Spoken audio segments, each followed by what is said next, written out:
اب سوال ہوا کہ صدقے میں کیسے طاقت ملے گی، وہ تکریم اور قوت لطافت کیسے بڑھتی ہے؟ اس کی وجہ یہ ہے کہ دیکھو جب صدقہ دیتا ہے انسان، میں نے گزشتہ بیان میں نے بتایا تھا 4 رذیلے ہیں، بخل کا مرض ہے انسان کے اندر، کبر کا مرض ہے انسان کے اندر، اور اسی طریقے سے ریا کا مرض ہے انسان کے اندر، اسی طریقے سے جو ہے وہ حرص کا مرض ہے۔ تو یہ 4 رذیلے میں نے بتایا تھا گزشتہ بیان میں، یہ چار رذیلے چھپا کر جب انسان صدقہ دیتا ہے، یہ چاروں کے چاروں رذیلے اس کے ختم ہو جاتے ہیں۔ جب نفس سے صدقہ دیتا ہے تو صدقہ دینے سے بخل ختم ہو جاتا ہے، کیونکہ بخل کے اندر تو انسان اپنے مال کو چھپا کے رکھتا ہے، دینا نہیں چاہتا۔ یہاں جب صدقہ دیتا ہے سب سے پہلے اس کا بخل ختم ہو جاتا ہے، بخل کٹ جاتا ہے۔ جب بخل کٹ جاتا ہے اس میں سخا پیدا ہو جاتی ہے، سخاوت کا جو وہ وصف اس کے اندر ظاہر ہو جاتا ہے۔ اور پھر صدقہ کے بعد انبساط صدقہ، وہ پوری اطمینان قلبی اور خوشی کے ساتھ صدقہ دیتا ہے، کہ جس انداز سے یہ صدقہ دیتا چھپا کے کسی کو پتہ نہ چلے، پوری محبت کے ساتھ اللہ کے راستے میں صدقہ دے رہا ہے، اس کا مطلب صدقے پر اس کو جو قلبی خوشی ہے وہ کسی اور صورت میں نہیں ہے۔ تو گویا کہ انبساط صدقہ، ایک تو صدقہ دینے پر بخل ختم ہوا، اس کو سخاوت مل گئی، اور پھر اس نے جس خوشی کے ساتھ صدقہ دیا ہے، جس خوشی کا صدقہ دیا ہے، اس کی وجہ سے اس کے اندر سے حرص ختم ہو گئی۔ جب خوشی کے ساتھ اپنا مال دوسرے کو دے رہا ہے اور دوسرے کے بعد مال دے کر اس کی طبیعت میں انبساط پیدا ہو رہا ہے، تو فرمایا اس کا دوسرا مال حرص ختم ہو گئی۔ جب حرص ختم ہوئی تو اس کے اندر قناعت پیدا ہو گئی، تو سخاوت آ گئی، قناعت آ گئی، 2۔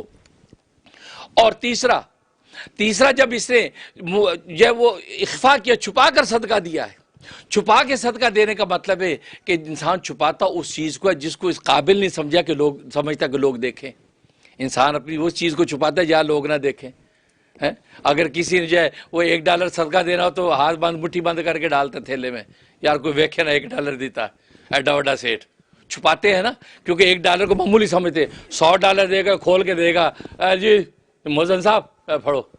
$100 دیتا، بڑی گل ہے جی، انسان کی نیچر ہے۔ تو گویا کہ یہ جب چھپا کے صدقہ دے رہا ہے تو اپنے صدقے کو نتھنگ سمجھ رہا ہے، یہ شرما رہا ہے، شرمندہ ہو رہا ہے، لوگ دیکھیں گے یار کیا معمولی چیز دی ہے، لہذا وہ چھپا کے صدقہ دے رہا ہے۔ تو اپنی چیز کو کم تر سمجھنا، یہ تواضع ہے، انکساری ہے، عاجزی ہے۔ تو اس کے اندر سے ریا نکل گئی، ریا نکل گیا، دکھا کے دے۔ ریا جب ختم ہوئی تو ریا ختم ہوئی، اس کے اندر تواضع پیدا ہو گئی، اس میں تواضع پیدا ہو گئی کہ تواضع کے ساتھ ایک چیز دے رہا ہے کہ اپنی چیز کو معمولی سمجھ رہا ہے، تو تواضع کا وصف اس کے اندر آ گیا۔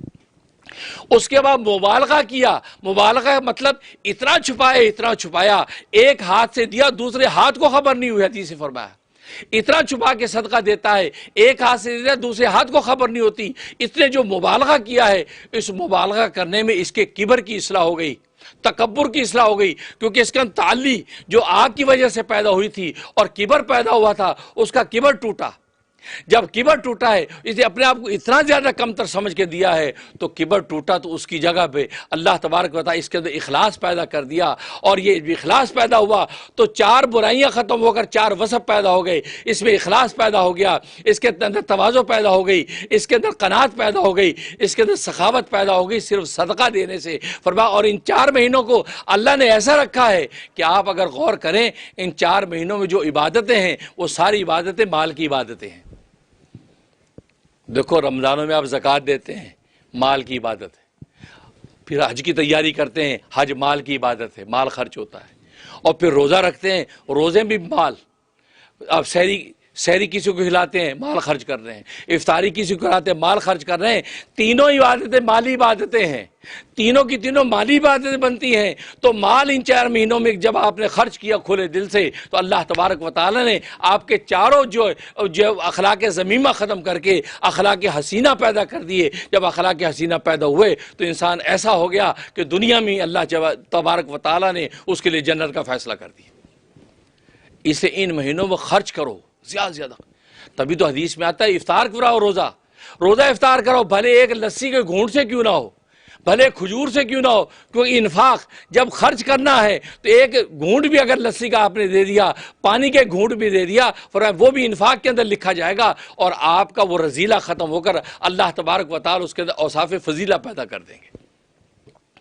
اس لیے عبادتیں 2 ہی ہیں، ایک بدن کی عبادت، ایک مال کی عبادت۔ اگر بدن کی عبادتوں میں کوتاہی ہے تو مال خوب خرچ کیا کرو، کیونکہ مال کے ذریعے سے پھر تم شرمندہ نہیں ہوگے۔